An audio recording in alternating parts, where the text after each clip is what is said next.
Well, good morning again, and here we are. By the grace of God, we've been able to make it through all the forces that would keep us away.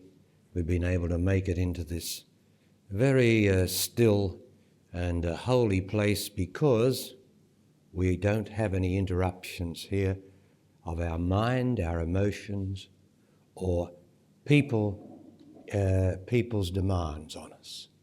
No demands from our mother and father. No demands from our job, no demands from our lover, I trust, if he's here or she's here. No demands. Isn't it wonderful to be free of the emotional demands of yourself and others? Now you only have emotional demands of yourself and others because you put up with it. And today I want to go into how yourself is getting away with deluding you that everything's all right in your life when it's not. Because you remember that I say define the self, myself. Myself is the accumulation of all the unhappy emotions that I have had since I was born. And each emotion over the years, through babyhood, infanthood, boy or girlhood, and particularly the disastrous sexual experiments, they all go in, the disappointments and the bitterness and the heartbreak, all go into an emotion which all gathers in the subconscious. It doesn't go away like we seem to think. It gathers in the subconscious. And then we start to think that this emotional ball inside of us is myself. Well, it is myself. We think it's me. But it's not, it's myself. And so we've discovered that myself, thank God, is not me. And myself, this pain in my body, has been running my life as long as I can remember. It's been running my life in that body listening to me. It makes my decision who I'm going to make a partnership with. It makes decisions on the looks of people. It makes decisions on how it feels at the moment. And all feelings are not true. It makes decisions out of fear. It makes decisions out of the terrible lack of security inside. It's always insecure inside. So it goes for the money instead of the joy of the job. It goes for the sex instead of love. It goes for everything that causes problems and unhappiness. And if you look at all the people around you, and you have to observe them pretty closely, you will see that everybody is unfulfilled, unhappy in some way, making excuses for the lack of love in their life. And it's the self that makes the excuses, making excuses for what mum and dad's demands on me, making excuses, well, that's all right, while inside something in me, in that body there, me knows that there's something wrong. I don't want this demand of people on me. I don't enjoy it. It's not right. And yet myself puts up with it, and myself makes excuses for it. My partner makes demands on me, terrible demands on me, wants love, which I can't give because it's a demand for love, and I know it's not right. But I can't do anything about it because I've never been told what to do about it until I came to Barry Long. Because I deal with your life. God is in charge of everything. God, the great creator behind all existence in my body and my life, your life, that I can realize within. That's the easy part. Although it's terribly hard and terribly rare to realize God within. But to bring that God into existence, to eliminate unhappiness from this body, which is your body, to eliminate the self's utter obsession with itself and being unhappy. Now let me define unhappiness again for you, please, so that we don't get mixed up, because the mind is so slippery, it's going to just gloss over what I'm saying. Now, if I get angry I have unhappiness in me. Well, you couldn't deny that, could you? If I got anger in me, I mightn't have it now. I'm so sweet and lovely now. But just push a button over there and I'll get angry and I'll get aggressive and I'll get violent and I'll throw things around, or I'll accuse you and I'll lash you with my terrible tongue and words. That's anger, and that's in me. If it's ever in me, it's in me. Now the thing is, can I get rid of this anger forever out of my body? And the reply is yes. Of course, if I take responsibility for it. But if I allow myself, which is anger, to just run my life, then I'll never get rid of it. I'll be able to make excuses, and the children will say, "Why are you angry, Mum? Why are you angry, Dad?" And you'll say, "Well, everybody gets angry sometimes. Everybody," just like your mum told you, that everybody gets unhappy sometimes. They tried to tell me that once. And I now say, "What do you mean? Who told you everybody gets unhappy sometimes? I never get unhappy." So what's this talk you're trying to fix me with? Which they've always done. Mothers, fathers, grandparents, everybody, to excuse their own suffering, have said, "Oh, everybody has to take the ups and downs of life." What do you mean, the ups and downs of life? Just define that for me. What do you mean, the ups and downs of life? It is indeed possible that I might get knocked over by a car and break my arm. It is indeed possible. But that's not a down in life. That's an event, isn't it? And although my body would rather not have it happen, I don't have to consider that to be a down. That's an event. It is my mind that says, "Oh, this is bad." You see, the mind judges everything. This is bad. And then it's got to judge something that's good. So it says, "This is good." "Oh, that's bad." "Well, this is good." "Well, that's bad." And so my life is lived up, down, up, down. Good today, unhappy tomorrow. Good today, unhappy tomorrow. A saint today, angry and violent tomorrow, and accusing others and blaming others for my life tomorrow. Now, what sort of a life or a human being is that? What sort of a human being? What sort of a human being is someone who carries resentment against someone inside of them? What sort of a being is that? It stays down there, you see. I'm all saintly now, but inside of me just mention the name of someone and I resent them or hate them for what they have done to me in the past. What sort of a being is that?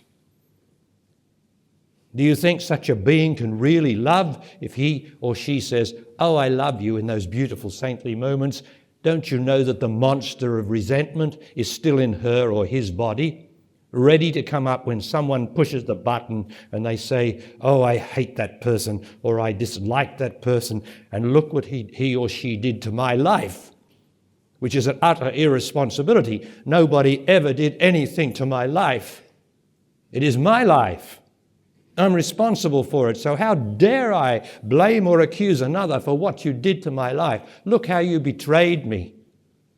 Now, if I'm going to attach myself to a betrayal and consider that you betrayed me, am I able to love? Or have I got this weakness of blaming you for the unhappiness in my life that might have caused me? We're talking about the human condition. And the reason I talk about it is for you, in your own experience, to see how much of the human condition, which is disastrous, you are allowing to be in your body and your life. And because you allow it to be in your life, you allow it to be in your body. And your beautiful God-made body, which is made for love and love alone, and walking and tasting and smelling and hearing, your beautiful body is made for that alone. No body has resentment in us. Nobody. Your beautiful body does not have guilt in it. Your beautiful body is in the moment. It is in the moment that you're hungry. It is in the moment that you drink water. It is in the moment you make love. You never make love in the past. You never drink water in the past. You never see a tree in the past. Everything in your beautiful body is now.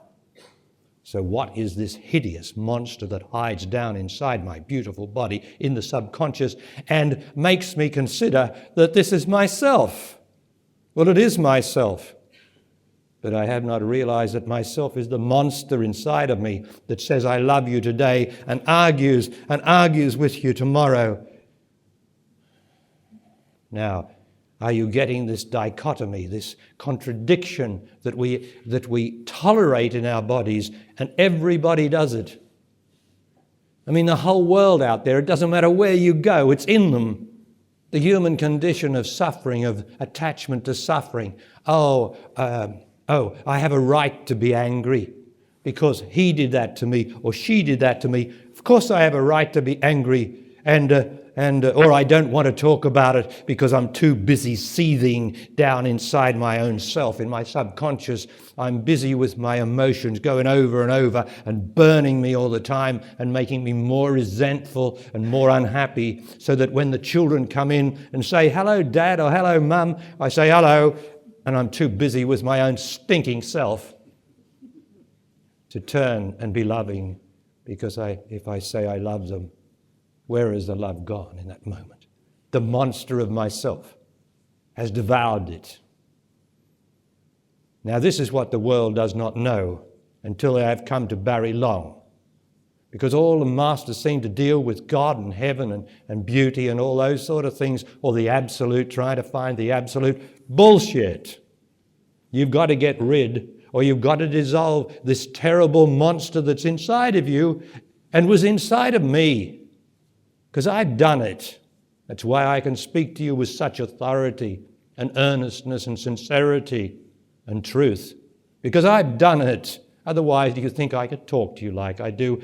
I would be struck dead by the Almighty God if I assumed to be able to help the people and had not lived it myself. What I'm endeavoring to do is to penetrate so that you will just see for yourself the condition in which you are in. That's all. The first thing is to be able to see straight. That's half the battle. Because in the human condition, you can never see straight unless it involves money. That's how the businessman runs his life.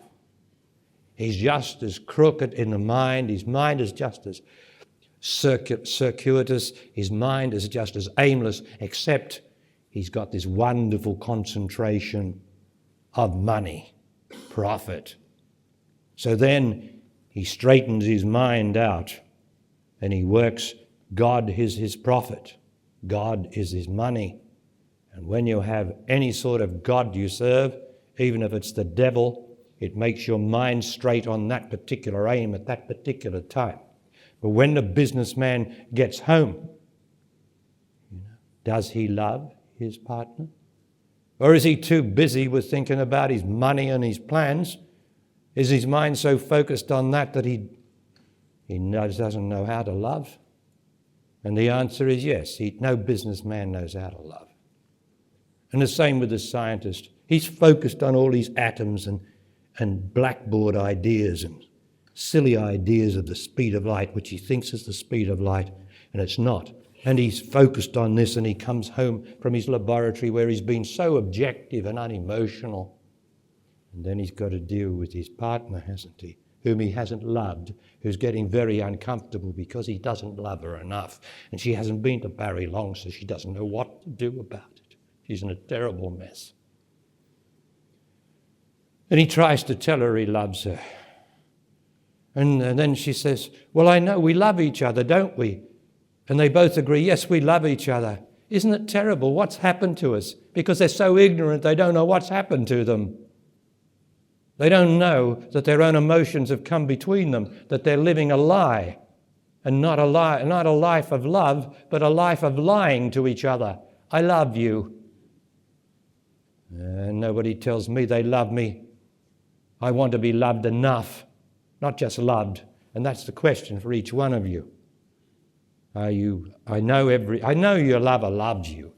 We can take that. I know your mum and dad love you. I know all your people that love you, right? But I want to know, do they love you enough? And that's the word in my teaching, which shakes the whole universe of people who listen to me. Because it's a terrible thing to suddenly, in one word, have your life turned upside down. Because if you're with someone who doesn't love you enough, what are you going to do about it?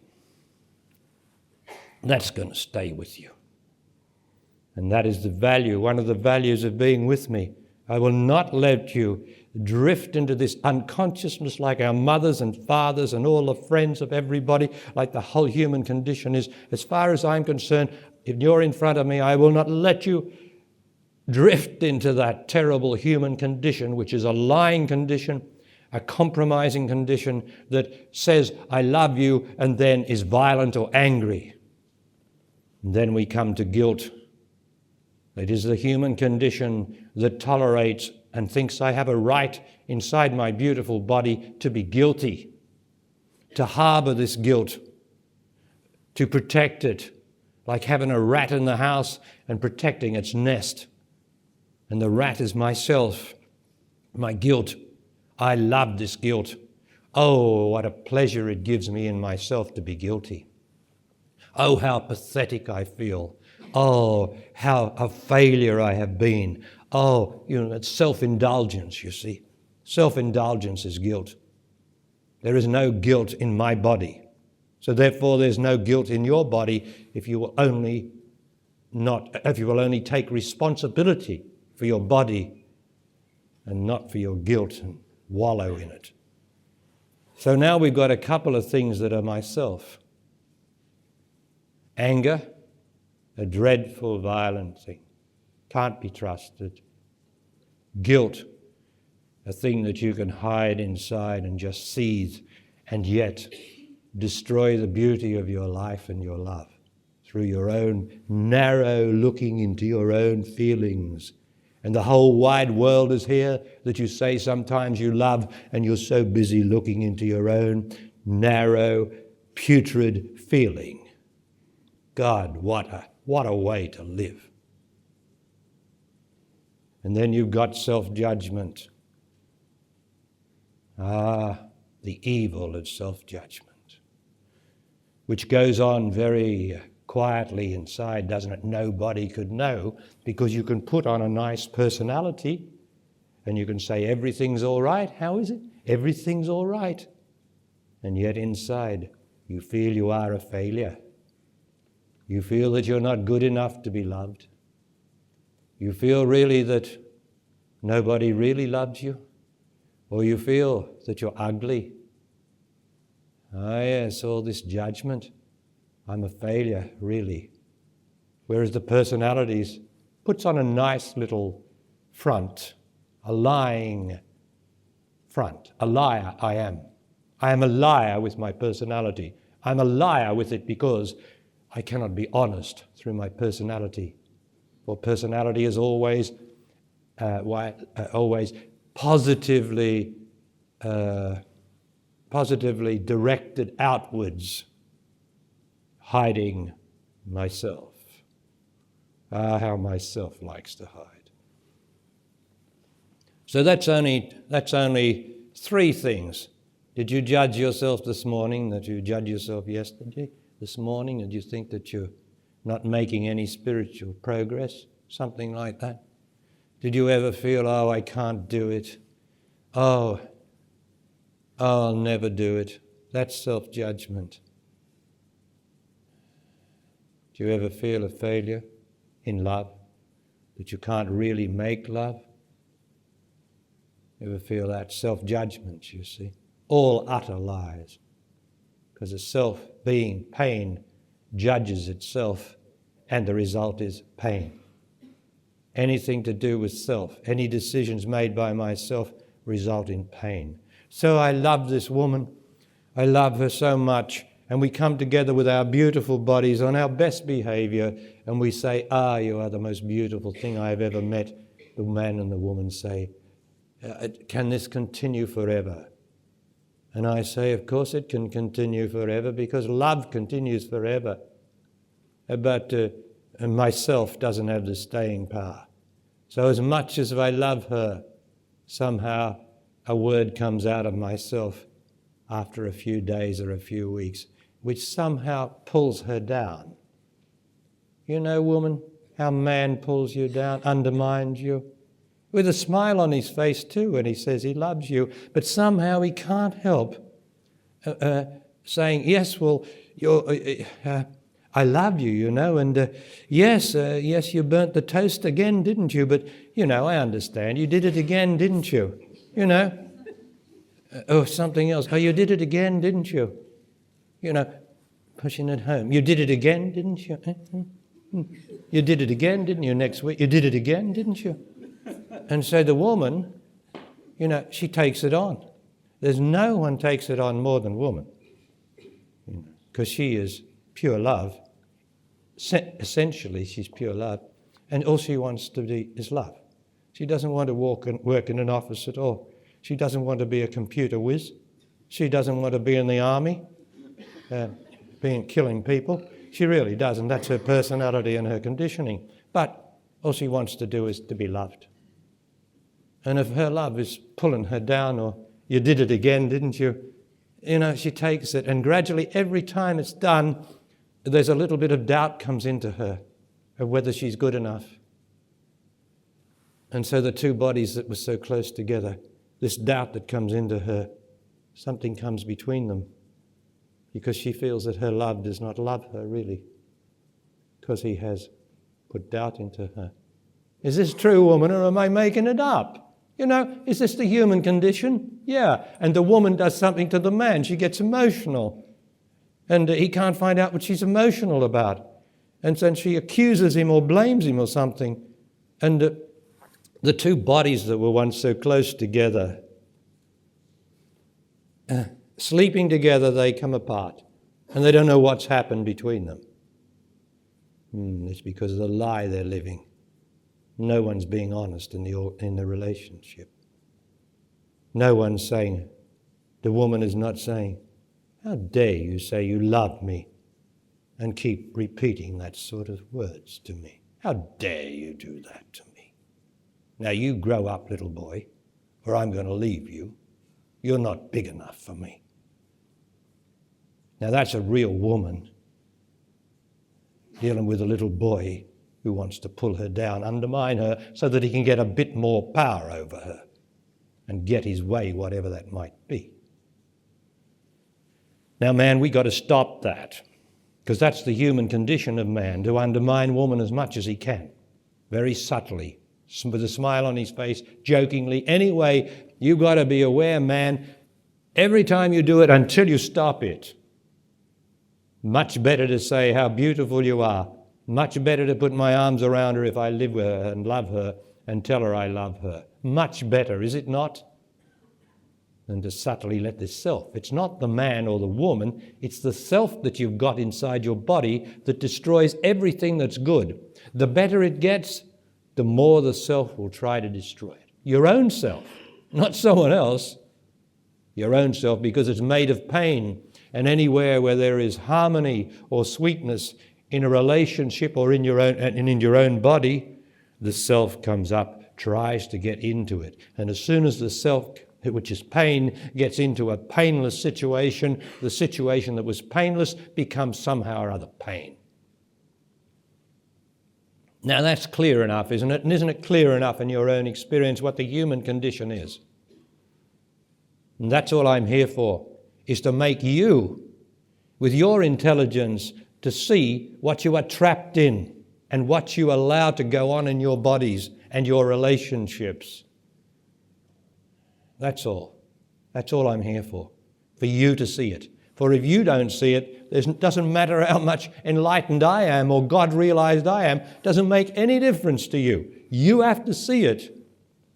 And only when you see the muck that you're in is it possible to possibly get out of it. But if I still wallow in my muck and say, well, you know, he's just talking and that, and everything's pretty good in my life, you're still trapped in it. And it will keep returning to you in all your relationships, with your children, with your lovers, with everything. It'll still keep returning and upsetting you, disturbing you.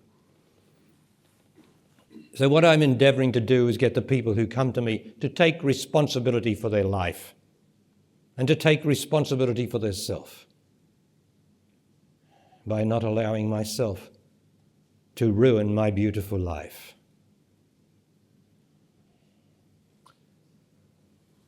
Okay, now we've been talking about this emotion, and the question has arisen, well, how do I get rid of it? And I've already dealt with how to get rid of guilt.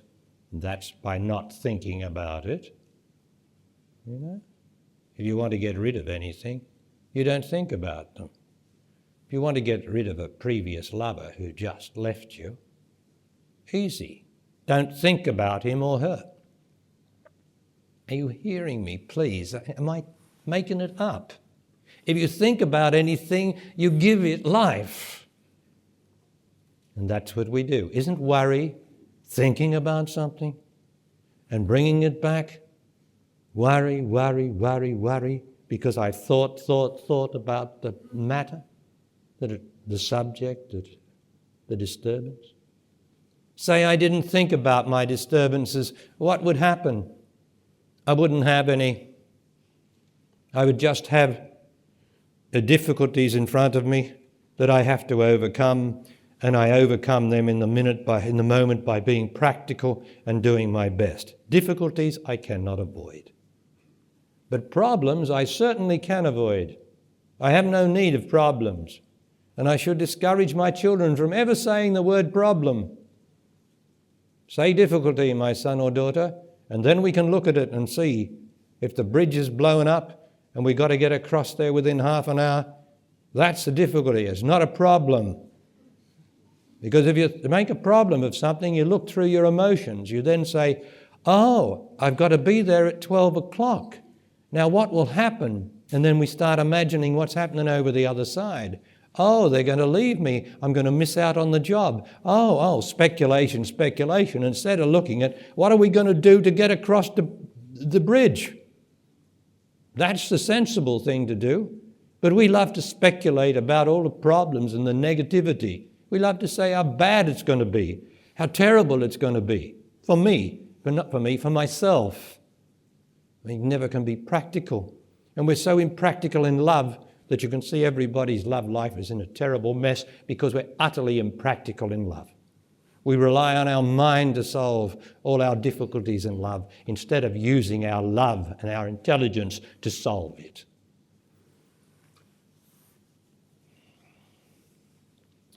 So you've got an idea of what my self consists of. I've mentioned resentment, anger, guilt, a self-judgment.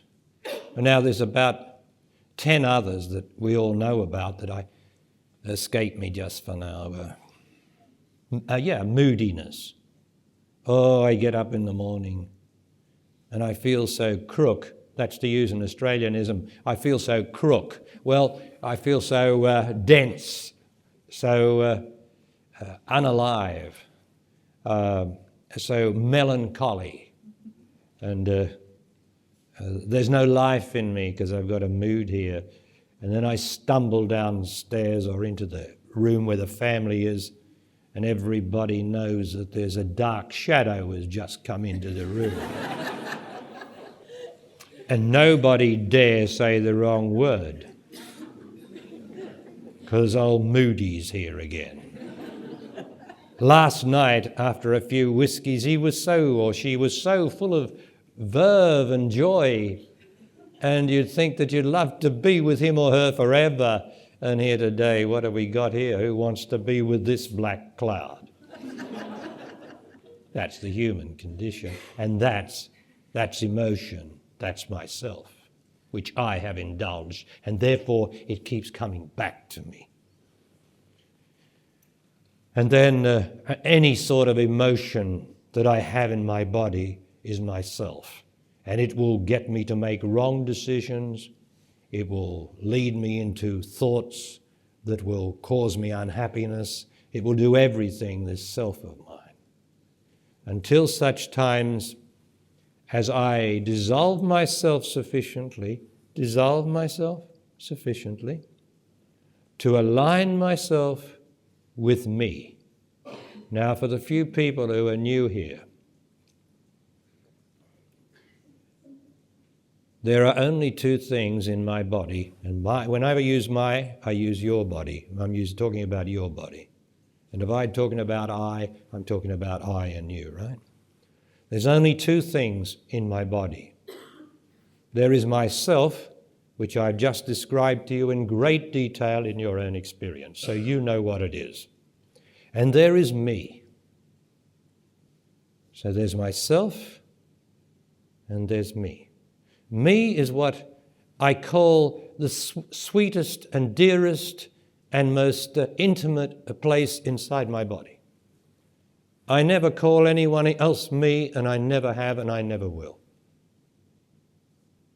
It is so intimate that I never called anyone else me. So this me that is inside of me, it is me.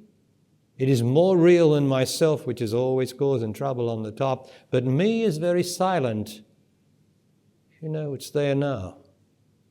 Me is silent because this room in which we do not have the mind going and the emotions going, this room is very close to me because it is like me, the stillness of me inside my body, which never moves, which never thinks, which never gets emotional, which is just stillness and sweetness.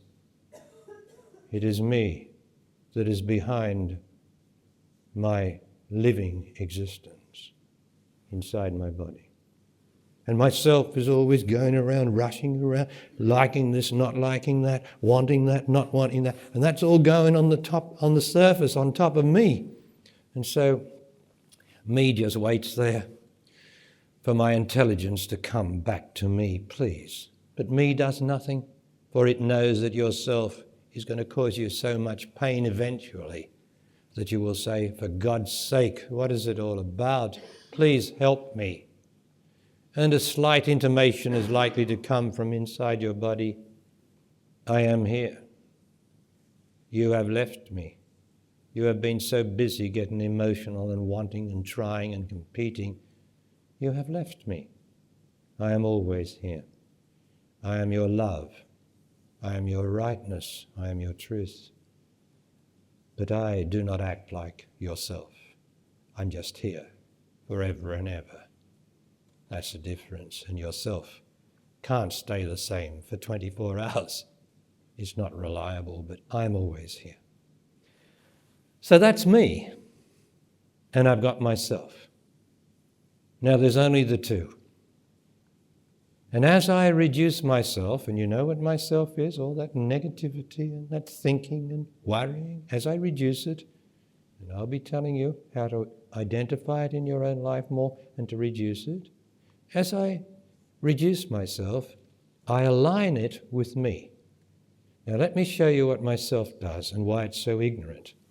Myself always thinks, and emotionally and thinking goes in circles. You know how worry goes in circles, round and round it goes. My emotions go in circle, happy today, unhappy tomorrow, gloomy today, all filled with life tomorrow. Go round and round and round and round. That's myself. Every time I sit at the bus stop, my mind starts to think aimlessly about anything. That's myself, round and round in circles. Now me, and the speaker has realized me, I am me. Right, so I just say that only to make the point to you. I am me. Me enables the mind, once my self is aligned with me, because all of us have self, I have self, this is myself speaking, right? The only thing is that myself has become aligned with me. Now how is me then? Me is straight. Me is straight, able to see straight. Me is able to think straight, or to see straight, really. There's no thinking straight thinking. To be straight. And you will find me being very straight. I'm very practical, very down to earth, very honest, very truthful, very loving. That's me, which is inside your body. So it's always straight. Right. No trying to pull someone down. Going around in circles, circular movement to try and pull my love down. Me only wants to say to my love or to anyone the good that I see, not the awful or the terrible that is in them, because I know that's only their self. And I might point that out to them for them to get rid of it, but I do not judge them for it, for I know that is the human condition, to not be responsible for myself. So me is always, me, inside of you, is straight. Now, as I reduce myself, that is, my moods, my anger, my selfishness, in other words, as I reduce that, myself starts to get aligned with me. And instead of going in circles, it starts to gradually straighten out. And here's me, and here's myself, gradually gets in line with me. Then myself becomes straight. My mind becomes straight.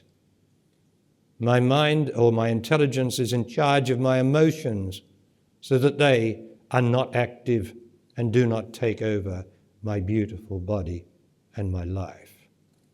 And that's what you're doing in the spiritual life, is endeavoring to stop this terrible circular movement of repetition, of unhappiness and ups and downs, so that my life is aligned with me. And when your life is aligned with me, there are no more problems in your life. The difficulties even recede. Things become harmonious. There's no more ups and there's no more downs. There's an equilibrium called life, like all the animals know, the love of life, but the animals are instinctive. And so therefore, as far as we are concerned, they are unconscious. They can't reflect on the good of me and the beauty of me. But the human nature has become, it is so twisted is the human nature that it reflects on myself. It reflects on the troubles that I had yesterday. It reflects on the argument that I had with a man yesterday. I'm walking along through the park today and suddenly my mind hooks on to yesterday's argument and it then repeats the argument and thinks of what I should have said and shouldn't have said. That's how tricky it is. Instead of being in the park and seeing the nature and being one with everything, which is not difficult, we all love to do that, except this tricky self, this tricky mind will think of something that is negative in my life and drag me down, drag my intelligence down. This is the human condition, and nobody can deny it. Everybody is trapped on it. Every little child that's growing up is gradually parting the web and climbing into it, the suffocating web of the human condition. Because we, the parents, and our parents' parents, and all the parents have been so ignorant, we have taught the children nothing about love and about truth. We do not talk to the children like I talk to you. We are yesterday's children. And if we were only talked to right from the moment we were born, as I'm talking to you now, we would be utterly and completely different. But what we've listened to is the scientists, the religionists. We've listened to so many ideas that everybody's got an idea about God, everybody's got an idea about truth, but they know nothing about God and they know nothing about truth. But we've listened to them and imaginatively got notions of what these things mean. So we do not know the truth. And we certainly can't live it if we don't know it.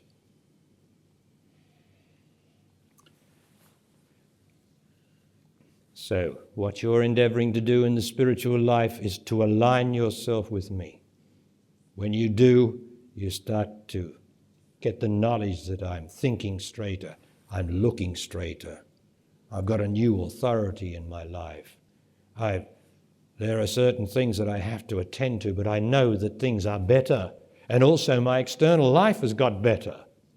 You know, there's so many people here that have been with me and practicing my teaching that their life has got better and better since they have started to be with me and practice my teaching.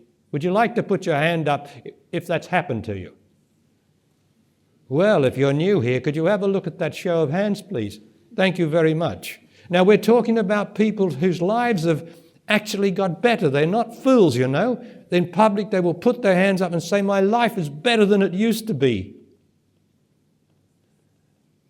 Now, that's what we want, isn't it? We don't want to believe in God and be praying for God all the time. God's all right. God's trying to give us everything, so you don't have to ask for it. What you've got to get rid of is the negativity that's stopping the realization of the beauty of life now.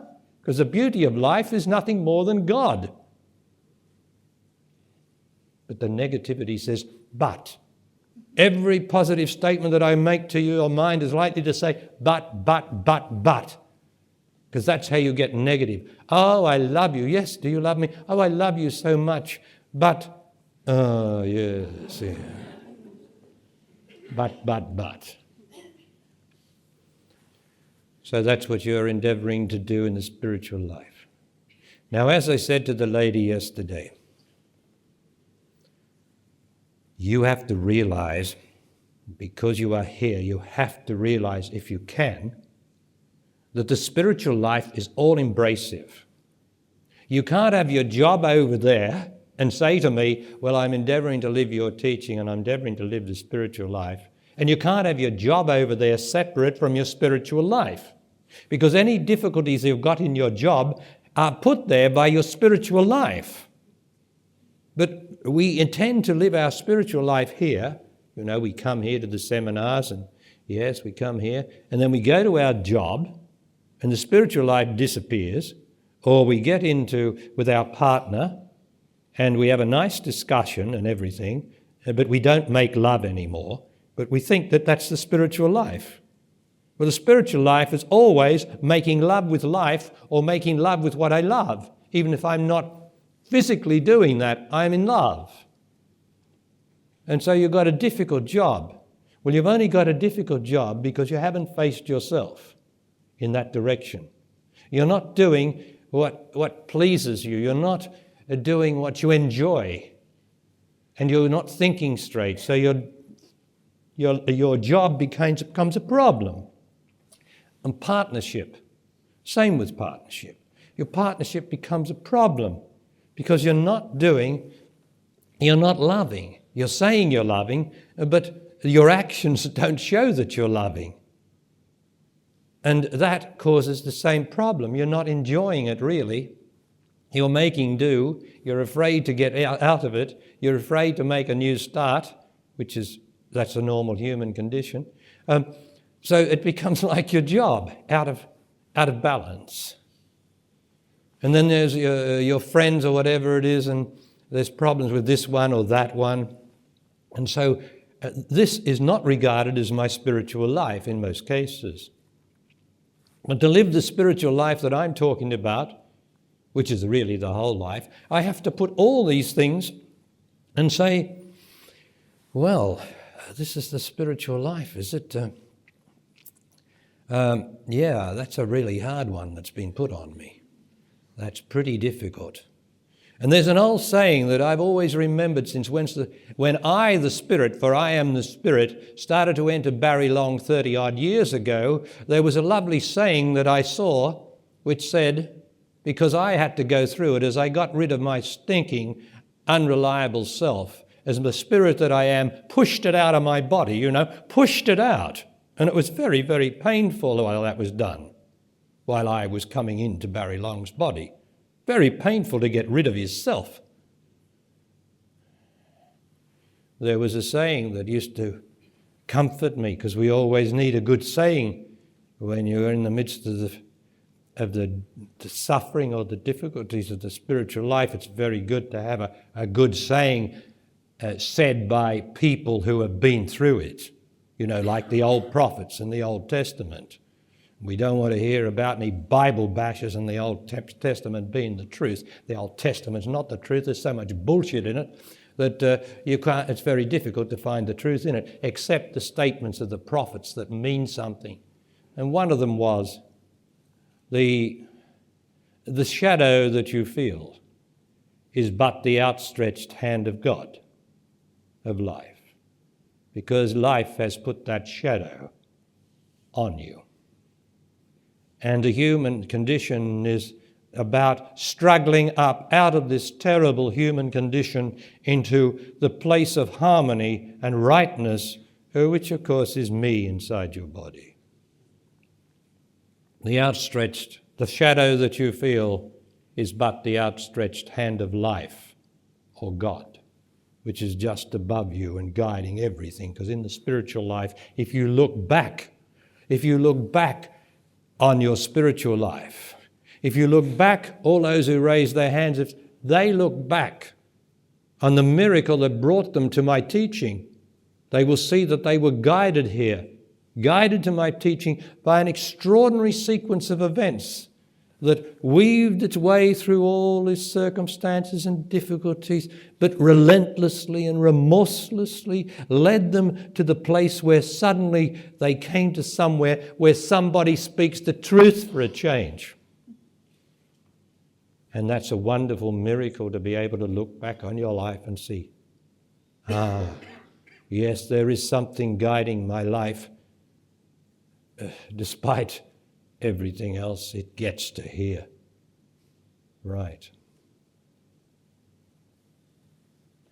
So there's that. Now, you must not separate the problems that you have or the difficulties that you have in your life from your spiritual life. They are there for your spiritual purposes so that you will deal with it and get rid of the damn thing forever by facing what is the cause of this unhappiness that is in me, this discomfort with what I'm doing. What is it? What is it?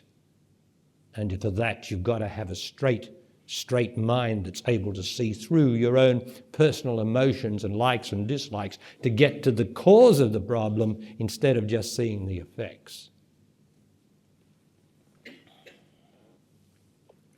So everything I'm doing here is one, to help you to see your human condition and for you to dissolve as much as possible by seeing. You see, if no phantom can stand up in front of intelligence, and the human condition and its emotions and negativity are all phantoms. And if I can only bring my intelligence to bear on them and to look at them straight and not turn away and shudder and cry and weep and complain, if I can only look at them straight, they will gradually disappear. Because nothing can stand under my vigilance, nothing that is false. My being me. Now, so the point of what I've said there now is that the circumstances of my life have been put there by life itself, by this divine creativity that is taking me gradually towards me, the God inside your body, the reality inside your body. So my advice in the first instance is to stop complaining about the circumstance that's currently making you unhappy. And to stop thinking about it, because thinking about it means that you don't know why it's there. We only think about things that we don't know. We never think about anything we know. You don't think about breathing, do you? Because you know you're breathing. You don't think about being, do you? Because you already know you're being. You only think about work because you're not work, are you? And so you think about work. And you think about unhappiness because you're not unhappiness, so you think about it. But when you're not unhappy, you don't have any thoughts. Isn't it amazing? Because there's nothing to think about when you're not unhappy. Isn't that amazing? The human race does not know that what you think about is what you do not know. So therefore, if I do not know myself, then I think about it. I think about my troubles and all those things. Once I know myself, thinking diminishes, and eventually disappears. So I want you, as much as I'm not wanting you to, I'm just, because you're here, you're asking me, aren't you? Right, so I'm telling you as best I can. To accept your life as it is, the difficulties in your life, to accept them as they are. not to overlook them, but to always see the difficulty. Yes, that is disturbing me. My job or something in my job, it's not the job that disturbs you, it's something in the job, either yourself or someone else. It is very, very disturbing to me. But you must not think about it. You must accept it as it is. That is how it is. And you must go in valiantly every day and put up with it, although taking any action that you are moved to, put up with it, seeing that this is very disturbing to me, whatever it is. You must never gloss over it and say, oh, well, it's going to be all right because we're going to have a party tonight and it'll be all right. No. It's still disturbing to me. When you have long enough, and I don't know how long that is, but when you have long enough looked at and seen this disturbance in your life without running from it like the human condition usually does, making excuses for it and putting up with it, you can then, there's a possibility of changing the situation. But you can't change a situation rightly unless you have accepted it. Then when you've accepted it, because it's life itself, I accept life as it is, then there's the possibility that you will receive an intelligent idea of what you can do or what needs to be done to get rid of this situation. But first you have to surrender to life, because it is life that has put it there. You surrender to it and accept it and don't fight it anymore. You must give up the fight, because it is yourself that's fighting life. And life has put the situation there, and yourself is trying to get out of it, wriggling left and right, and you've got to stop wriggling. You must accept the situation as it is. And finally, you will be given the knowledge of what to do, or the situation will be changed for you. Right. Now, have you heard me? Stop fighting. It is yourself fighting, and it is yourself that created the situation anyway. Right. Now, the thing is for you to identify the areas in your life where you are disturbed. And not all the time, okay. Life is life, and life is beautiful, so we're never negative all the time. Because life is beautiful and we are all life, it rises in us, and very often things are just good or right. And we have no negativity, no self-rising in us, and life is good. And it's that, because of that, that we tend to overlook and think that the other's going to go away, but it will come back again until we've dealt with it. So I want you to identify in your life where you are disturbed or unhappy. Now, I'd like you to go a little deeper than your mind, the normal mind would go, because the normal mind will cover up the most important places where you're unhappy. It will only look at the obvious ones. And you've got to be able to see what's making you unhappy. So towards this end, I give a couple of words to give you a clue, so you can have a look at them as I mention them. Now, is your mother making you unhappy? Now, I know you love her, I know all that stuff, I know the whole lot, I've heard the whole story before. I know you love her, but is she making you unhappy? Or is your relationship making you unhappy? Is she demanding something of you, like visits that you really don't want to make, but because you love her, you make them? Now, is she demanding love that she does not have within herself and therefore expects her son or daughter to provide it for her because she is so selfish, emotionally selfish? Do you know what that does to us? It disturbs us to be demanded of love by somebody Somebody demanding love, of course, does not have enough love in themselves, so they demand it from me. And if I am obligated to my mother, apart from loving her, love, there's no problem with love, but if I'm obligated to her because of her insecurity, that she wants more love from me, more attention from me than I am pleased to give, then I've got a problem there. Same with Dad. How's Dad? Filled with wisdom and truth? Of course. Sometimes filled with wisdom and truth because he has a worldly wisdom. You know, men and women have a worldly wisdom that comes from the experience of life. But there's a wisdom that is greater than the experience of life, or the experience of living. The wisdom of the experience of life is greater than the experience of living. But then the experience of living does not dissolve the self, does it? Does not dissolve the emotions and the anger and the fear and the emotions and all the rest of it. No, doesn't do that. So how about Dad? Is Dad emotional?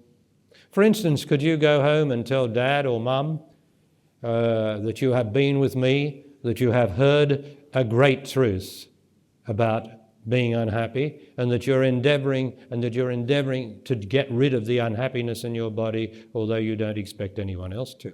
Could you tell Mum and Dad that? Could you tell them how I speak truly and honestly, how I put honesty before love, because a dishonest love is not worth anything to anybody? So I wonder if you could talk to them like that, or would their eyes go glazed? Or would they start defending their own situation and what they believed in? Because my teaching says, do not believe anything. Do not believe a word I say. Please, if you believe me, you're in a mess. You must have the perception, you must have the presence, you must have the responsibility to be able to see things for yourself. If I speak the truth and you see it, then it's your truth. And it always applies to your life. Not to what Jesus said, not to what Buddha said, not to what some other master said, but is it the truth of your life? And is that where you've got to start to get rid of something that's standing between yourself and me? So I've mentioned Mum and Dad. I have mentioned your job. Now everybody on earth, theoretically, should be doing what they love to do. But because of the self, going for the easy option and the compromise, we're all in such a mess, or most of us are, of doing what we no longer really enjoy doing. We go for the money, or we go for the mental activity, because we become such mental creatures instead of loving creatures, because love is not mental. Love is of the whole body, and mental creatures are of the mental, the intellectuals, like the scientists. They're all mental. And you know what mental means? Mental means you're mad.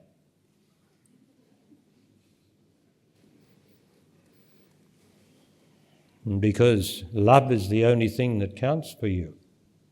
Now, this gentleman here on my right is an older gentleman like I am. And love and to be loved and to be straight, isn't that the most important thing? I think so, and now he's a mature man, of years. He thinks that love and being straight and harmonious and giving your sweet nature, that's very, very pleasing. And so you're doing what you love. You see? Isn't that so? Mostly, yes. So the gentleman, of course, he's here. We've all got something more to do, indeed.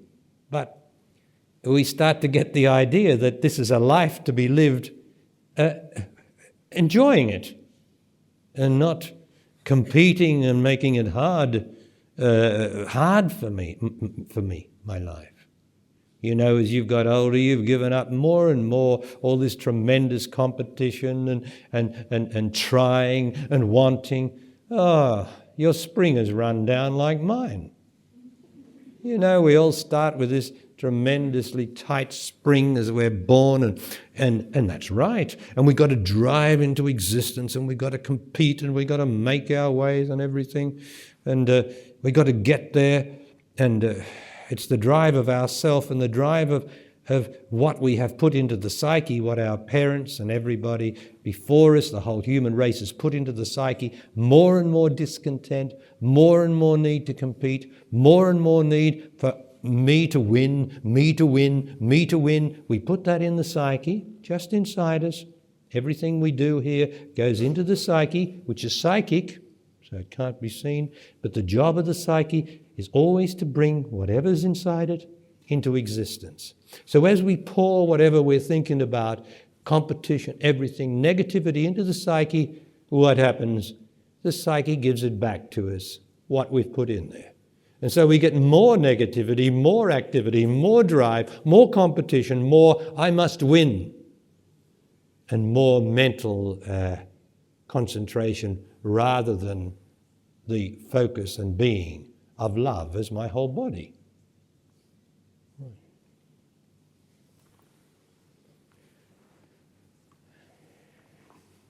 So it is by the way of things, thank God, that as we get older, the spring unwinds through living, and we're able to be a bit more laid back than we used to be when we were competing and driving into existence. But then it doesn't always follow like that, because Dad is likely to be a lovely man, but he's likely to have these hidden emotions down inside of him, and every now and again they come up and they trouble you and they trouble Mum and they trouble everybody, because living itself will not dissolve the self. It's supposed to. It dissolves some of it, but it doesn't dissolve the self. And you might have heard me say, I don't know at which seminar I say things, you know. This is my third seminar in 3 weeks or 5 days, and so I don't keep track of what I say, but you might have heard me say, I've forgotten what I was going to say. And it doesn't matter, does it? Because all we're talking about is the truth. Doesn't matter where you start, where you finish, doesn't matter. So now we're talking about things that you are putting up with, and you're not being honest to me. You're indulging yourself, or you've got fear in you to take any action because that's the fear of yourself. Now, have I mentioned enough? Mum and Dad, the job, the guilt, which is a fear inside yourself, and you've got to stop thinking about that and indulging yourself and affirming the guilt, which stays there, lodges there forever until you refuse to nourish it with your own thought and intelligence. That's how you get rid of guilt. And your self-judgment, which is a terrible thing, because it's like I was talking about man undermining woman. Self-judgment is an undermining thing. It undermines you, doesn't it? I'm a failure, I'm not good enough, I can't really love and I can't really be loved, and I just don't look any good. And all self-judgment, that pulls you down, that's undermining. Got to stop. So the next time it comes up in the morning or looking in the mirror, no, please. And you women must know that sexual man will always put doubt into you. You women must know this, for I am here to change woman and bring a different woman into existence as much as I can in the bodies that are in front of me. A different woman, which is waiting down there to come in. And if you make love with sexual man, with man who is not willing to overcome his sexuality, his impatience, his rigidness, his desire just to gratify himself, if you make love with him, he will make you self-doubtful. You will wonder where your self-doubt comes from. The tears will come rather easily to you, or the personality will have to come up to protect you from the own pain within yourself. Because sex causes woman dreadful unhappiness inside of her, marked by self-doubt. Now you wonder where self-doubt comes from. It comes from your sexual experiences. Because woman is love, and she's made to be loved. And when she's loved, the self-doubt starts to disappear from her. But while she's enmeshed with a sexual man and won't get out because she's trapped in his excitement that he gives her, sexual excitement. Woman gets trapped in sexual excitement, you know.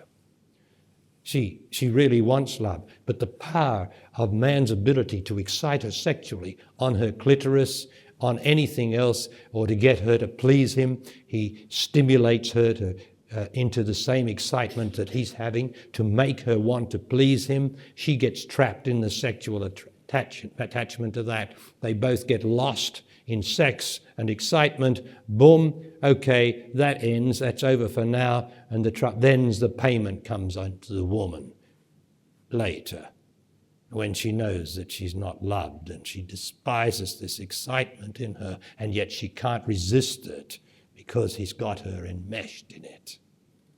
Not just him, but every one of them that go for excitement and sex. Until she says, no more, no more. No sexual man is going to enter my body ever again. Now, by that I don't mean that every man has to be perfect.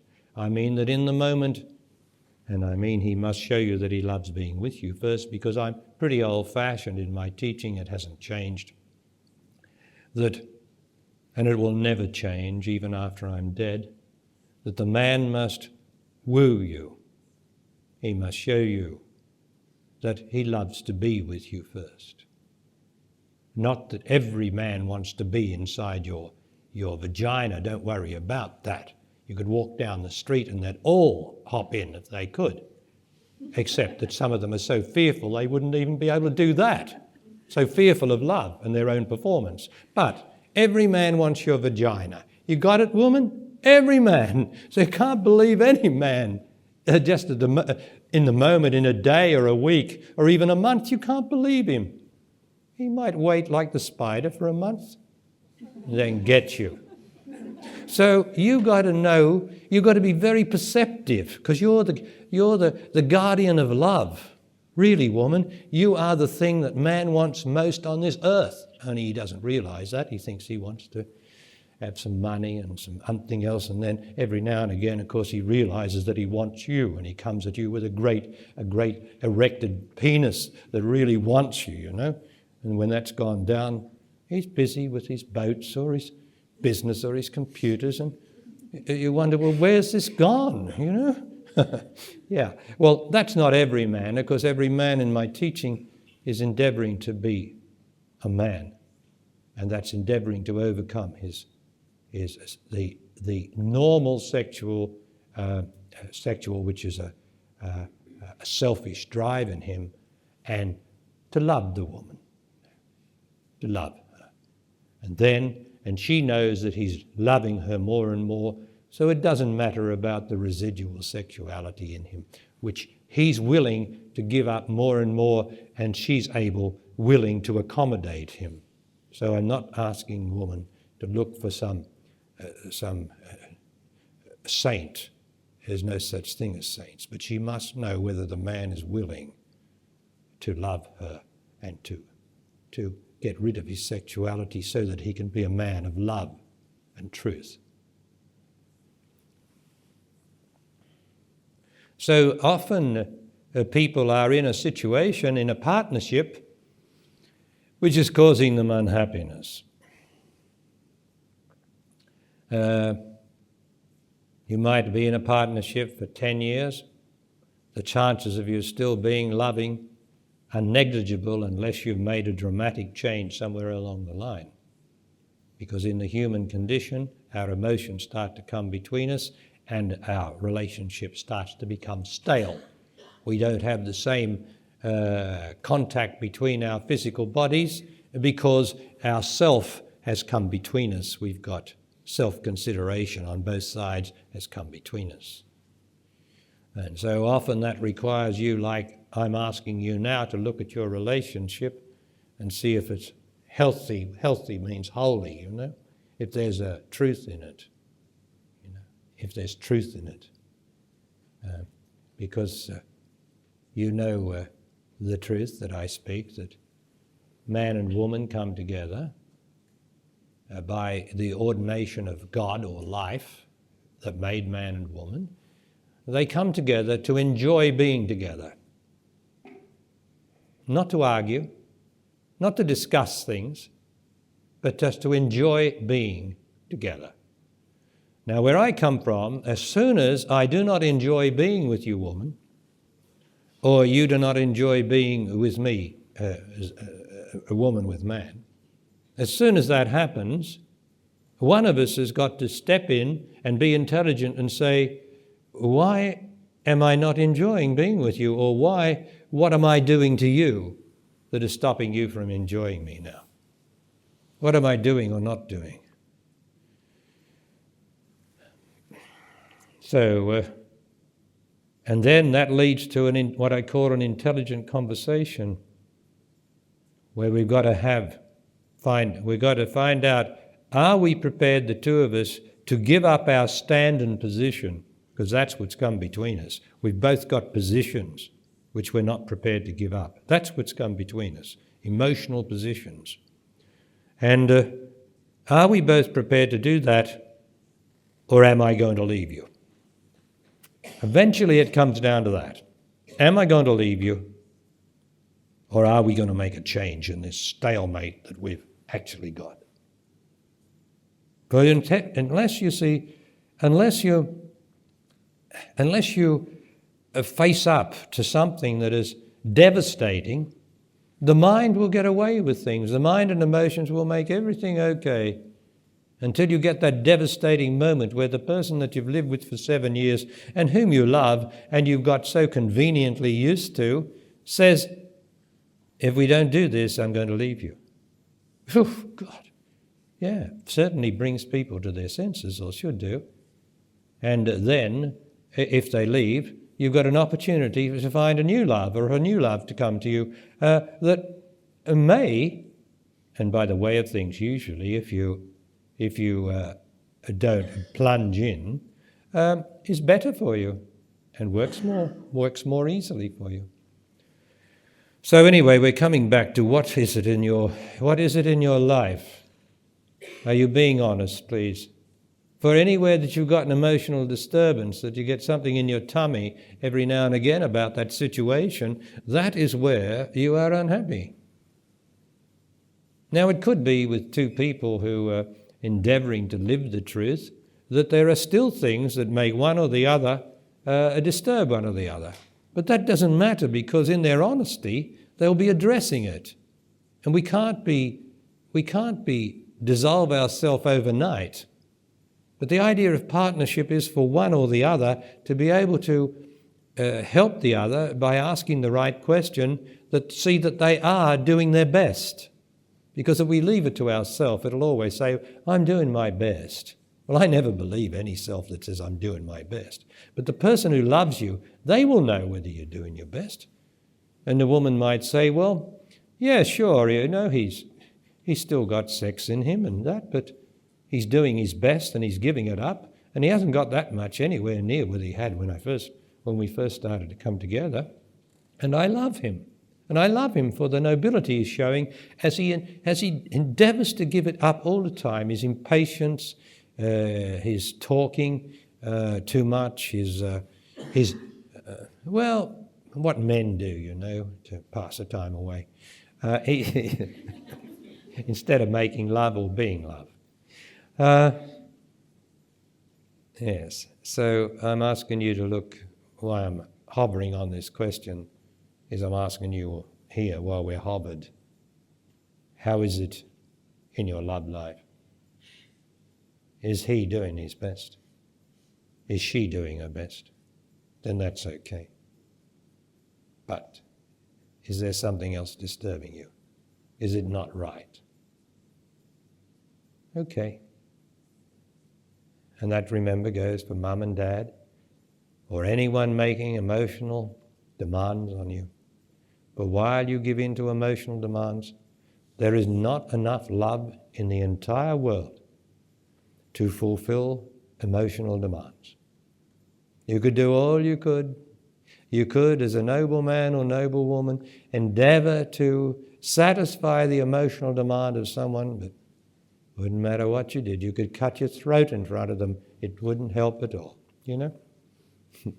So emotional demand can never be fulfilled. So it's best not to give in to it. No compromise on that one. Okay, now, I think I've emphasized that enough for you all to look at. And then you've got to see what the cause is. What the cause is. Where am I compromising? Am I doing a job that I don't really enjoy? And you heard me speak about that yesterday to someone. Have I got a partnership that I don't really enjoy? Because one of us is not doing our best. One of us is not listening. Okay, so now would anyone like to ask me a question, please? Yes, this lady? I'm very delighted with your teaching.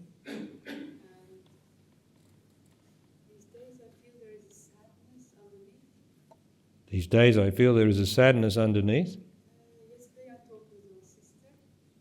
Yesterday I talked with my sister. The day before I talked with my mother. These are intelligent conversations, are they? I don't manage to concentrate intelligently. This is a sadness. I mean, your teaching makes me happy and whole, and I feel like I'm leaving the battlefield in my past. Your teaching makes me feel happy and whole, and I feel I'm leaving the battlefield of the past. But when I talk to my sister and I feel I have to leave those whom I love.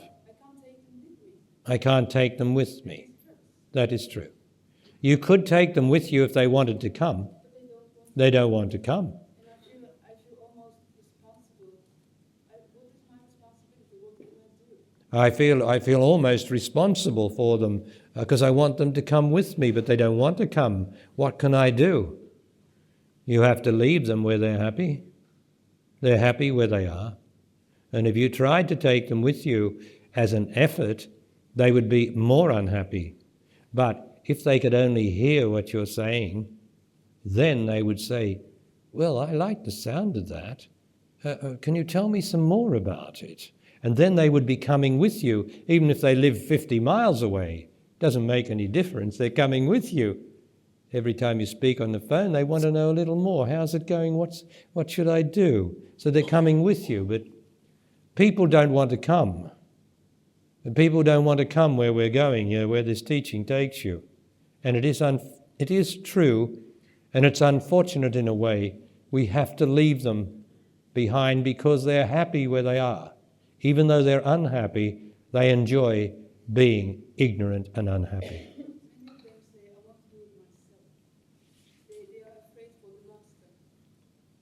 They say they want to do it themselves. They're afraid of the master, being attached to the master or something, or afraid of the master. Yeah, afraid of the master. They say, I don't believe in it. Yeah, I don't believe in it. Yes, well, you know what I say about belief. One of the things is you've got to give up your belief and you just got to come here and listen to the master. And as soon as you come here and listen to the master, unless you're an imbecile, you'll hear, my goodness, there's a lot of truth in this. But it's the people who stay away don't know that because God will not let them come because it would make them too unhappy. They can't come until they're ready to come. Pardon? It's hard to accept because you have human love in you that we want to do the best we can for the people that we love. That's a natural thing of love. But what we can't see is that they don't want to see. They don't want to move. They don't want to give up where they are. And you've got to give them what they want. And that's to be where they are. Now, you're not really leaving them. You're not really leaving them, but you are in one way. But I suggest that whenever you can, you speak to them about what you're doing with your life. And if they get glazed and uncomfortable, then you don't tell them anymore, except gradually they might. If they love you, you see. If they love you, you can tell anyone who loves you what you're doing with your life. If they don't want to hear what you're doing with your life, I'm afraid they don't love you. They're bored. They just want to hear what they want to hear. And you can't communicate with anyone like that. It's only ignorance. It's not the me in your sister or the me in it's not there. That's holy. That's lovely. It's just that they're attached to their own ignorance, and they can't hear. So I never endeavour to tell anyone the truth unless they ask me a question. My seminars are the people that come to me are asking me to help them. And so I can speak here. But outside I don't endeavour. No one would know that I was enlightened. If you walk around the street or I talk to the milkman or someone, no one would know that I was enlightened. You wouldn't know that if you just met me in the street, would you? Because I've got nothing to prove, nothing to say to anyone who doesn't ask a question about love or God or life or truth. Because I'm very ordinary. Because enlightenment is to be so ordinary that you're extraordinary. Because enlightenment is now, you see. It's absolutely now. This moment, what's missing? Nothing. Nothing's missing. See? Everything is provided. Every single thing. And I have nothing arising in me. And I want nothing. And I have nothing to prove. That's the simple state which everybody really loves to be in and is from time to time. Only then the mind and emotions, I want this or I don't want that, or I'm a failure, or all this self-judgment comes. So if you talk to your sister whenever you can and say, well, if we've got nothing to talk about, if I can't tell you what I'm doing with my life, then really, what are we meeting for? Oh, I just like to be with you. Well, if you like to be with me, can I tell you what I'm doing with my life? I'm endeavouring to get rid of the unhappiness out of my body. Is this also how I take responsibility for those I love? Yes, you take responsibility for those you love by endeavouring to tell them what you're doing with your life. Now, in that way, you're not trying to tell them that they should do what you're doing, because that's the trick, you see. We can't help. We get a touch of guru-itis, All of us on the way into the truth get a touch of guru-itis where it's so good that we want to tell everybody. And it just doesn't work. Everybody doesn't want to hear things. So that's why I say I wait for a question. But the way I've overcome that and telling people how to overcome that with their loved ones is to say, do you love me, Mum? Yes. And may I tell you what I'm doing with my life? Now,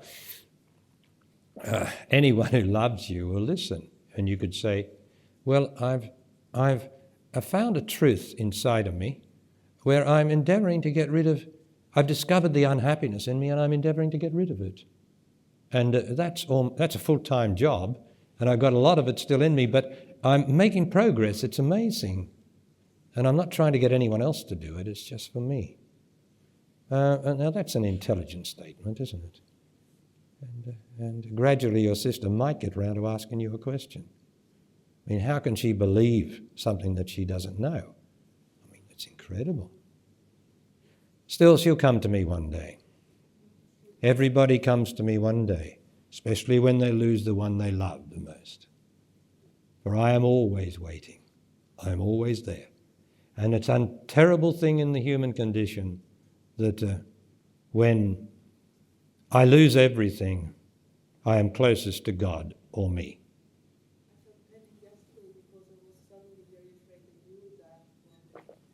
I felt a panic yesterday because I suddenly was afraid that you would die. And it is true, I am going to die.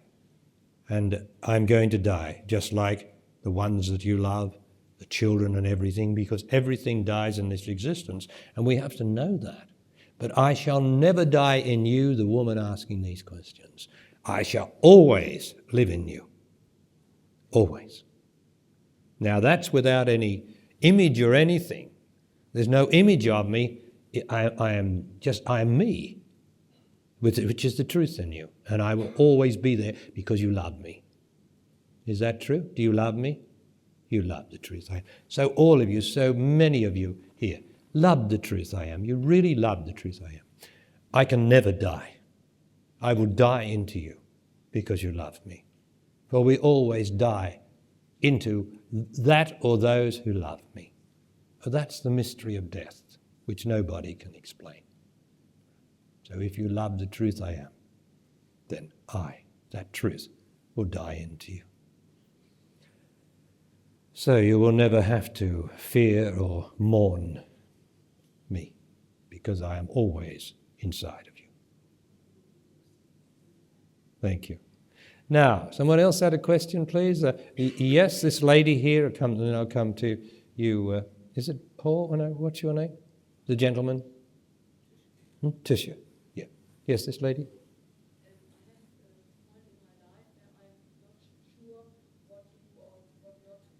I'm at a point in my life where I'm not sure what to do and what not to do. The situation is, I have a child, a boy, who's nearly 4 years old. How old? Nearly 4 years. Child nearly 4 years old, yes. And I'm alone with this child from the beginning on. Her husband, the man left you early. Yes, when I was pregnant. When you were pregnant, he left you.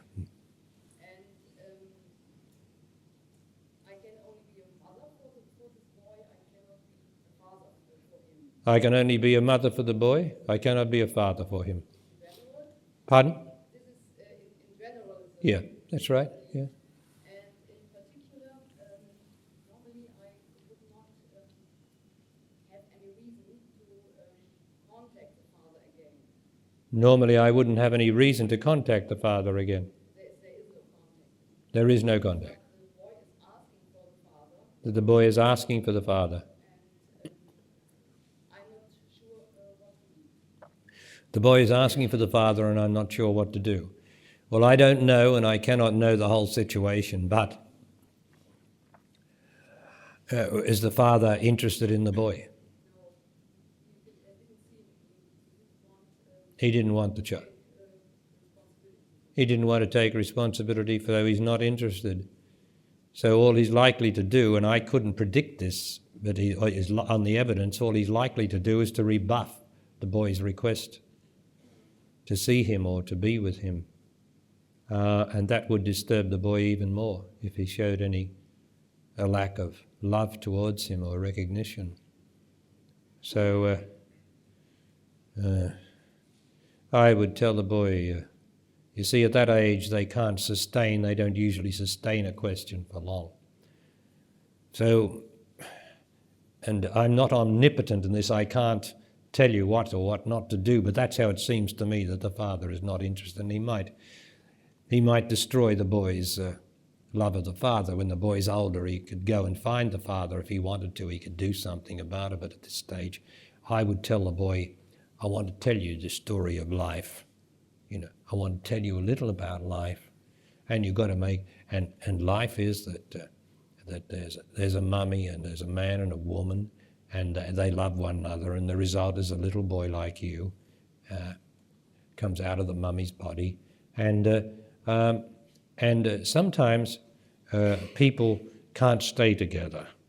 Sometimes in this life, you see a beautiful rabbit or something in front of you, and it's so lovely, but it moves on and it hides. They can't stay together because there's movement everywhere. And so that's what happened with your Daddy, and me. And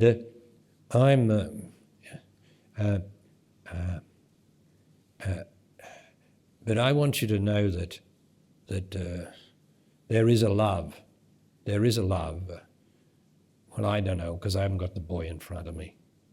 But I'm sorry, you've got to tell them a sort of a story of life and distract them from that Daddy did have to move on and could not be here and cannot be here. And that's how life is, because people go in different directions and they can't be here. And so you and I have to accept it together And it's fine, it's lovely because I love you. And but of course at school and play school and all those things, people talk about their daddies, and it's terribly difficult times, I do understand, but thing is not to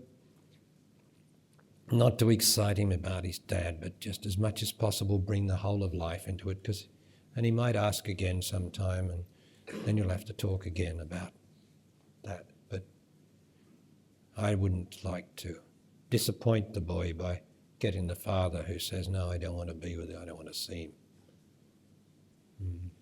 Although he might. So I'm sorry I can't help you. Okay? Yeah, these dreadful, they're real dilemmas, for people, especially where children are involved and the man is left. And it's so difficult.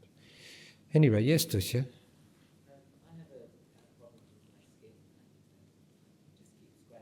I have a problem with my skin, I guess, keep scratching. Well, I don't know that I can help you, Tusha. Have you been to the doctors? Yeah, I've had everything that I And can. it's not dry skin, is it? Because dry skin, I've discovered, often gets very itchy. Dry skin, I mean, what it wants is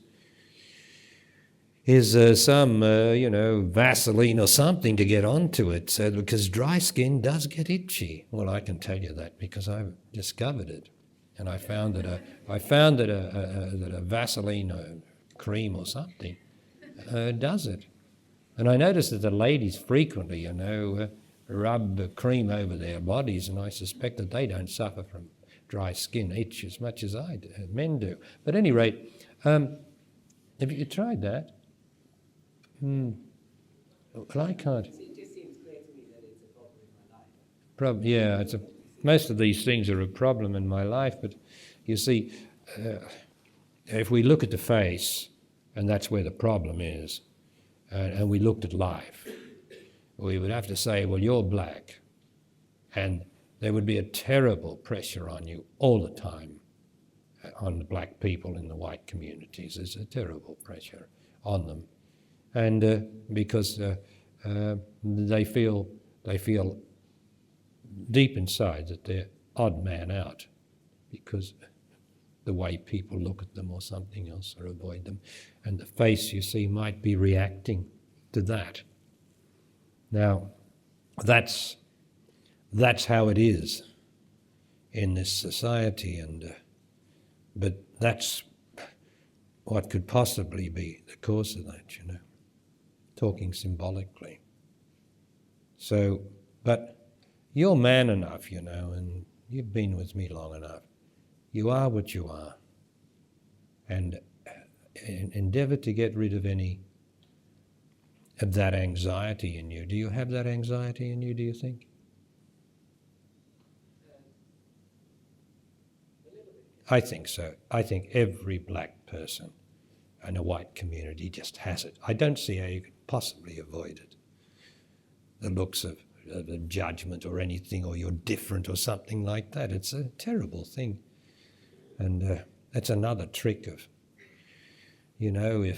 if man had only left the black people where they were, right, then everything, I tell you, would be far better than it is now. But man always thought that would be better if we put the black people from here over to our place. Because he's always, look, God said, you are the creator, secondary creator. I give you that power. I am the primary creator. I created the earth.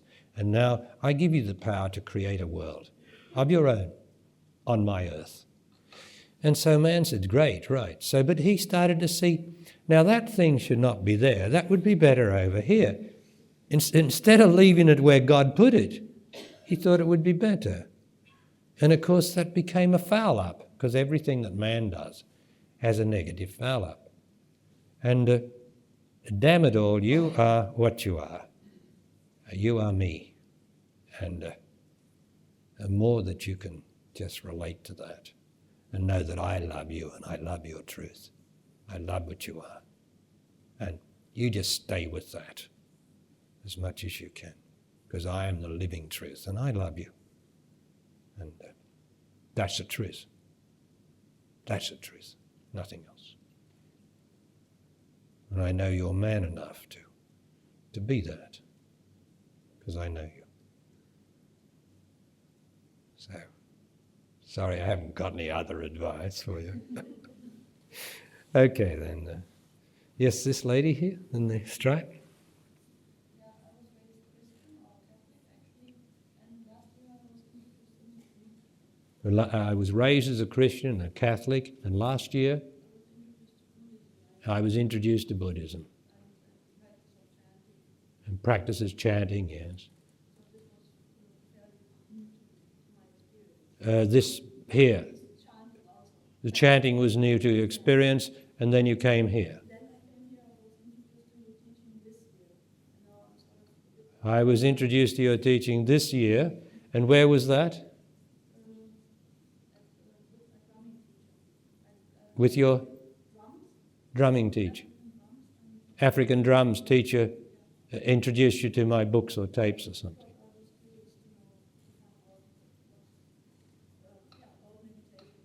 I was curious to find out more about meditation. Now, tell me, which is the greatest truth that you have heard in your practice of Buddhism or anything? Now, I asked you one question. Which is the greatest truth that you have found?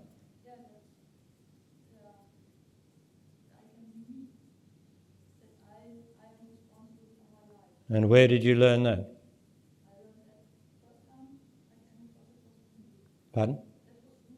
Buddhism. I am responsible for my life. And Buddhism, how do you become responsible for your life? How do you do it?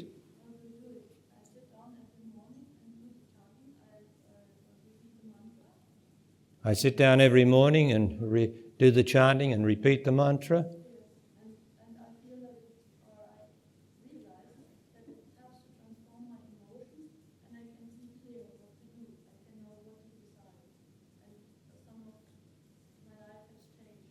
I see. And I see clear how to clear my emotions and what to do. And what did you do when you were in Buddhism that cleared to clear your emotions? Yeah, I took action. What did you do? Yeah, what you said, like the bridge is broken down, I find a way. But what did you do? Yeah, at work I became more clear at work. At work I became more clear. What did you do?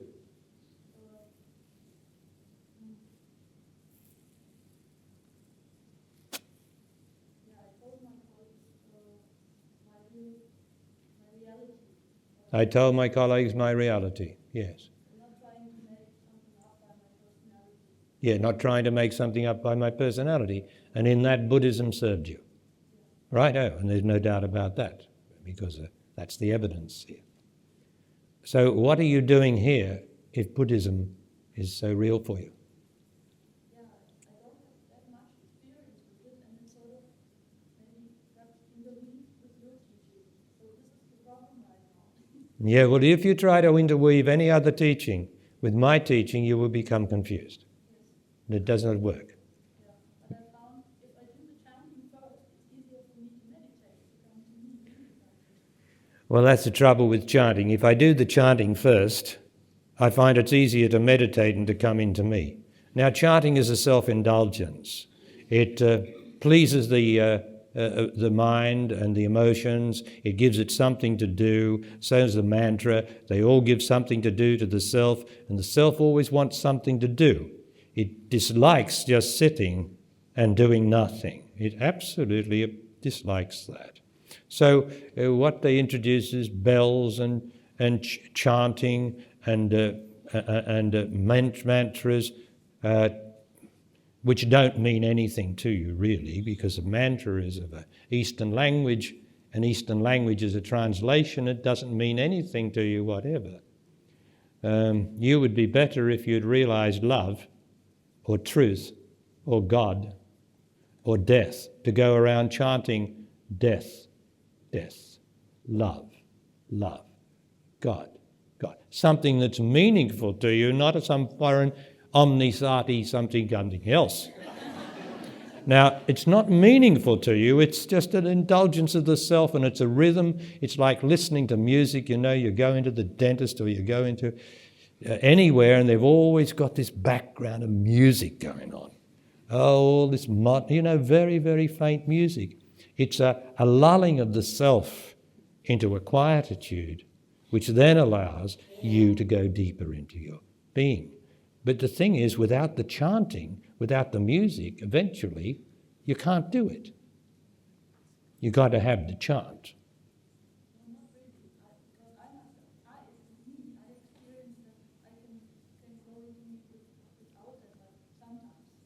Sometimes.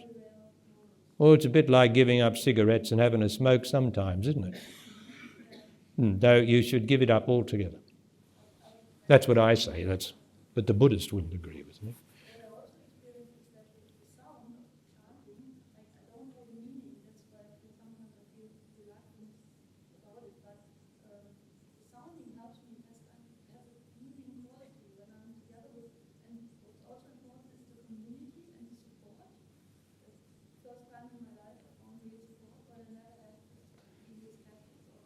Yeah. Well, of course, your problem is having been, first of all, a Christian and a Catholic. That's the first problem, which so many of us were trapped in by these absolutely shysters who do not know, who do not live with the Master said. The Master said, go and give your truth to the people, get the dust on your sandals, and take nothing with you.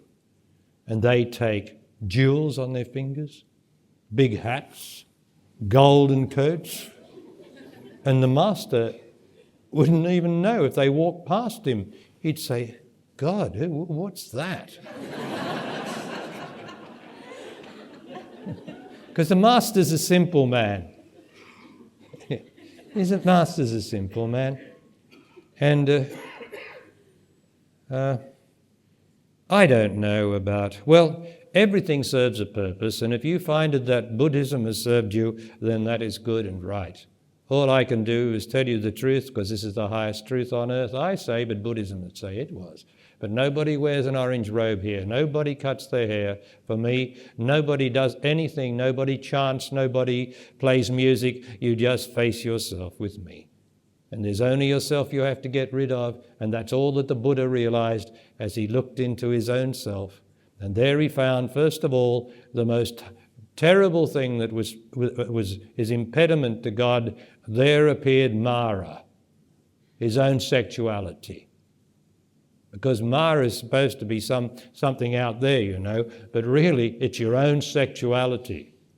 And the visions of that are going to play up for man, visions of woman, for woman, visions of something else, and a terrible sexual, when she's facing herself, she's going to get a terrible afflictions of sexual thoughts and sexual feelings in her body because she is facing her own sexuality and she's got to go through that. You get to the other side, as Buddha had to, Buddha was nothing special. Buddha was just Buddha. He was just Gautama, Like Jesus was nothing special except an extraordinary man. Buddha was an extraordinary man, and there are many, many extraordinary men have appeared on this earth and done precisely the same thing, realized God or truth or nirvana. Many. I have realized nirvana. You are talking to a living master, a living Buddha now. But the only trouble is I'm so ordinary. No orange robe.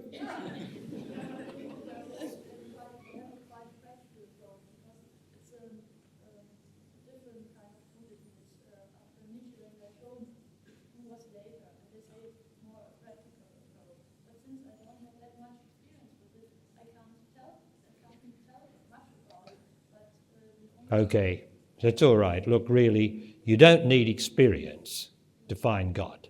What you need is to give up your experience to find God. Give up the attachment to it. So if you can get closer to me, whatever means you use, do so, but be careful of the mind and the indulgence of the mind, which relieves the pressures by chanting or something, and it lasts for a while, and then you can't do it again as easily. But if you find that it works for you, it works for you. Right? But Buddhism doesn't teach you how to make love, does it? Did Jesus teach you how to make love? No. Did Muhammad teach you how to make love? No, I don't know of any teaching that teaches you how to make love as I talk about it, because that's the most important thing in your life. And it doesn't matter how much you realize nirvana or anything, unless you're able to make love, you're not complete, because you'll always have this little dissatisfaction in you. Okay, what was your other? The last question is, how about rebirth? How can we know that there is rebirth? Oh, how can I know that there is rebirth? Oh, now you've touched another one in me. How can I know rebirth? Rebirth is not the truth. It is an invention by man, another invention by man, which always confuses people because they cannot know. So then they've got the psychics now who will tell you what you were in a previous life. That's another part of this psyche that keeps giving us more and more, what you had in a previous life.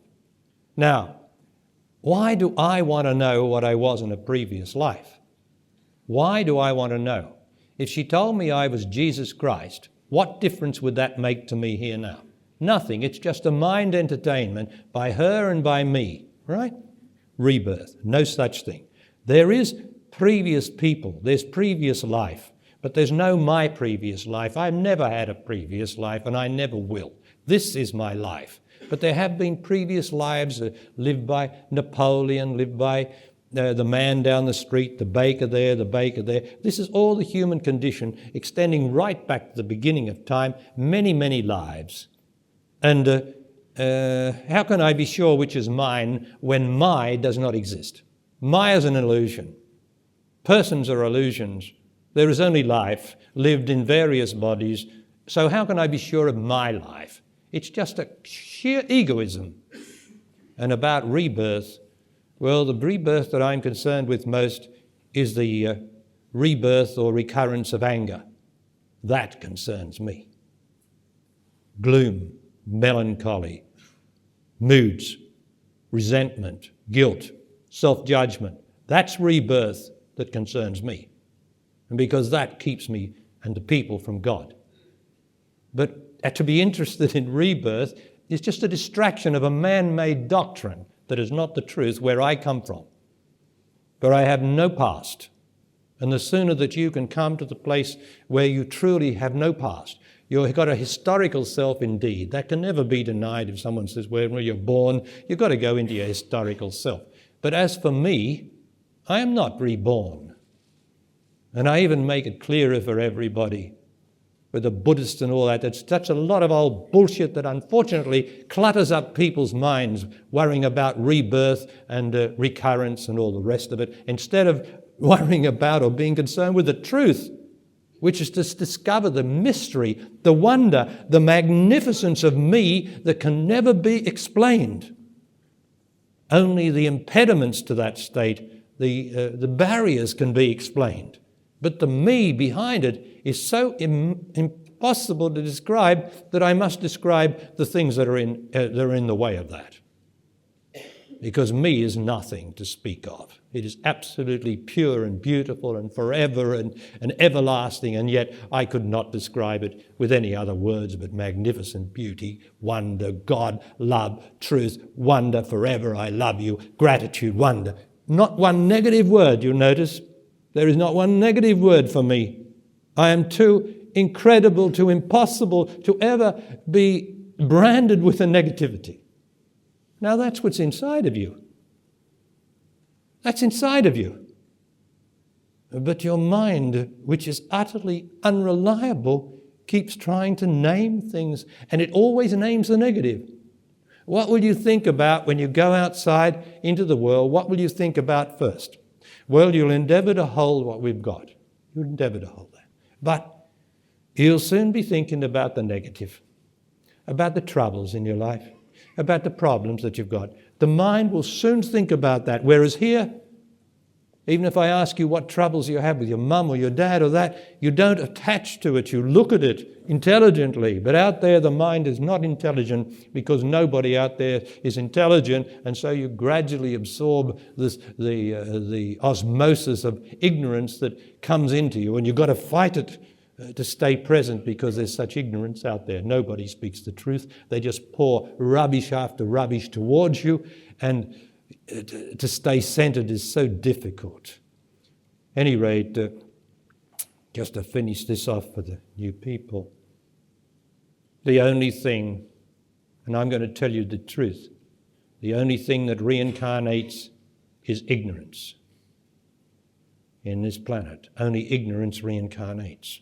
So, if I die before I have got rid of all the ignorance, the gloom, the guilt, the resentment, the unhappiness, if I die without having got rid of all that emotional rubbish, then I go on. The spirit that I am, which is unnameable, goes on. Whatever that means, goes on.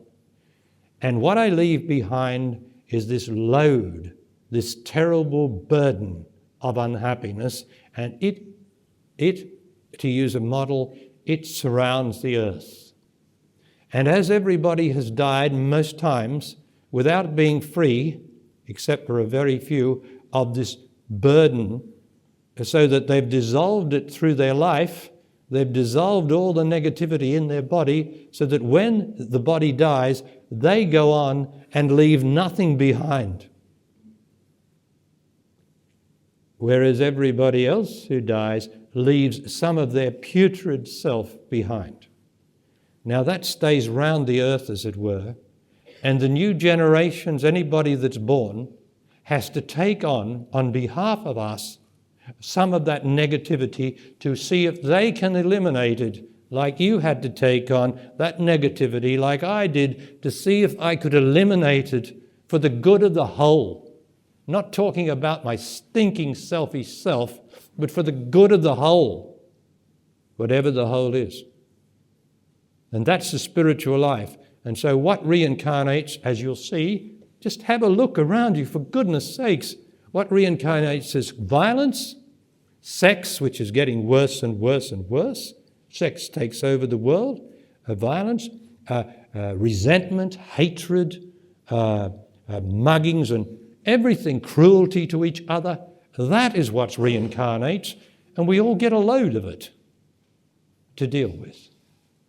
And that's why I say you must accept your life as it is. First, you've got to accept what is before you can change it and change yourself. So that's what reincarnates. Don't think that anything that reincarnates is any good. There's nothing that reincarnates. Look, isn't it terrible that every little child that you see and love and they're in the mother's arms is going to become violent and angry and untruthful and everything? You can predict that because it's going to reincarnate in that body. Where's it going to go? It's got to go into where its source was. This is the source of all violence and anger and hate and lack of love. And so it keeps coming back here. And then these stupid religionists who've got no idea of what God is, the good, the beauty, the wonderful, that never reincarnates but is always here. Because in everybody there's God, the decent, the wonderful, the true, the beautiful, but it's unmoving. It doesn't move, it doesn't want. It's direct, it's now, it's honest, it's beautiful, but it doesn't move. And so in that's always there. But the other is more coarse and forceful, and it overpowers the good. Thank you. But not for long. Everybody dies. We forget that. Everybody dies. But me, God, the truth in you, never ever dies. It's forever. It's death itself. And death is life, whereas living is death. This is living death. The only way that you can bring it to life is to do it here and get rid of all its junk. And for God's sake, to be able to breathe is such a beautiful thing in this stultifying, terrible, negative existence, which does have its moments because God is in us. And so tomorrow it can be lovely and beautiful. But I want it to be lovely and beautiful every day forever. And that's possible here. It is possible as long as I'm prepared to give up my right to be unhappy. Okay then, so yes, we haven't been into me. I think we should spend a few minutes going into me. Now, for anyone that's new here, please don't get meditative. The important thing to the lady who's a Buddhist, you must never get yourself in a meditative situation. You must never move your body to get it comfortable. We're going into being, and that's not meditation. Meditation is watching things and doing things. Being is not doing anything, utterly and completely surrendered to what is, to nothing. And I can do that in any position. You know, I can do it in any position. There's nothing uncomfortable if I am being. I can hold my hand up for an hour if necessary in the state of being, because I am the state of will. I don't have to get into any position. I don't have to have any music. I don't have to have anything at all. No voices, no thought, no nothing. Just nothing, yes. I don't have to prepare myself to be, for I am always being, and my intelligence can be that any moment. So, now, just to get rid of the visual stimulation of the sight, close the eyes, but that shouldn't make any difference. And just sink into this place of innocence. Now, me inside your body is a place of innocence. There's no trying there. It's such a relief to be able to not have to try, to not have to want anything, to just give up everything of the mind and the emotions for now, and just allow the intelligence to be. And not allow the mind to say this or that, or to talk about it, because it can't. It's a pure state of innocence inside my body, which is back in the beginning. It's like the beginning of life on earth, when life was very much forward and I was in touch with life every moment. But then I got burdened and moving things around, and this should be there and that should be here. And I burdened my whole body with this terrible thinking and emotional process, and I lost touch with me. And that's what we're doing now. For you, in the sanctity of this place where people are truly endeavoring to find God, the nothing, inside their own bodies. In this place, it's very easy to just enjoy being nothing for a little while.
Now don't think, please, don't wander off.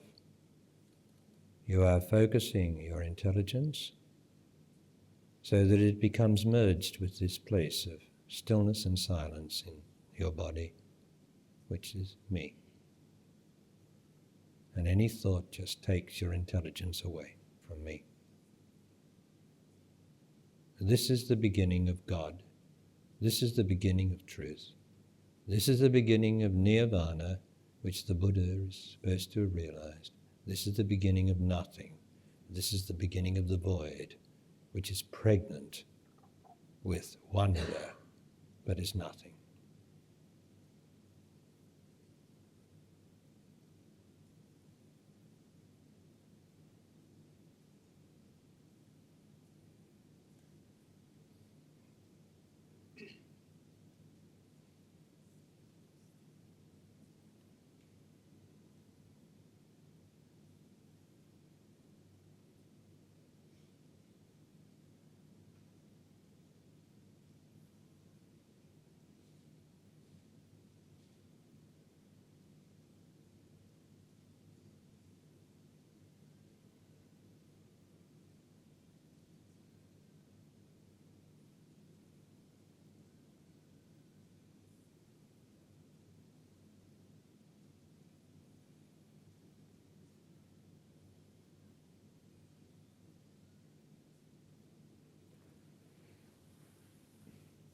Now, without losing this place, without losing the focus here, the presence here, just open the eyes and enter the world of awareness where everything moves and everything happens and everything is.